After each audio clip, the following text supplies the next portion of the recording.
Setelah Gandhi dan timnya ini dapat izin dari pihak kampus, rencana ini pun akhirnya langsung dijalankan.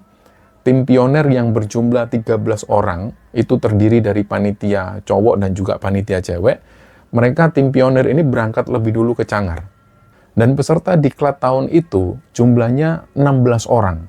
Itu terdiri dari 11 cowok dan 5 orang cewek. Sedangkan total jumlah panitia ini ada 20 orang.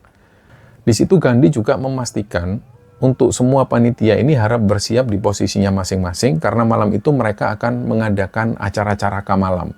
Pada saat para peserta ini tidur, panitia mulai mempersiapkan kegiatan di hutan tanpa sepengetahuan peserta. Jadi Gandhi ini harus keliling sendirian. Dia keliling sendirian untuk ngecek kesiapan panitia dari satu pos ke pos yang lain. Jadi dari mulai pos 1 sampai ke pos 5. Disitulah Gandhi mulai jalan dan suhu udaranya ya kita tahu dingin banget, apalagi kabut ini sudah mulai turun.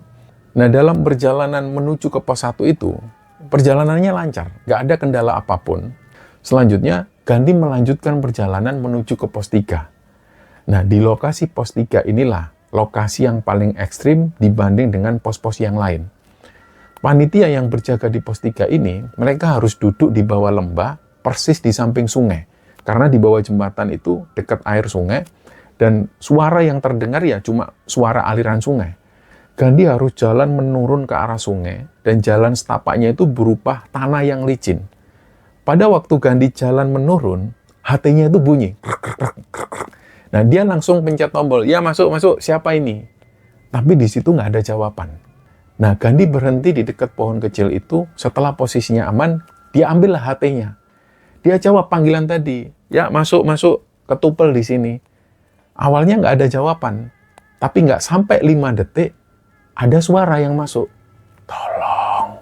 Gandhi akhirnya masukkan HT-nya dan dia lanjut turun ke arah sungai, menuju ke pos 3. Nah dari kejauhan itu, Gandhi sudah bisa ngelihat cahaya senter panitia yang lagi berjaga di pos 3. Dia juga bisa ngelihat ada nyala rokok dari panitia cowok di pos tersebut. Gandhi kan otomatis bisa ngelihat orang-orang yang ada di pos 3. Dia melihat jumlah panitia yang ada di pos 3 itu jumlahnya ada 5 orang. Jadi Gandhi di situ melihat dengan jelas ada 3 cowok dan ada 2 cewek. Seharusnya di pos 3 ini 3 orang cowok dan 1 orang cewek. Karena di briefing sebelumnya ini sudah jelas disampaikan.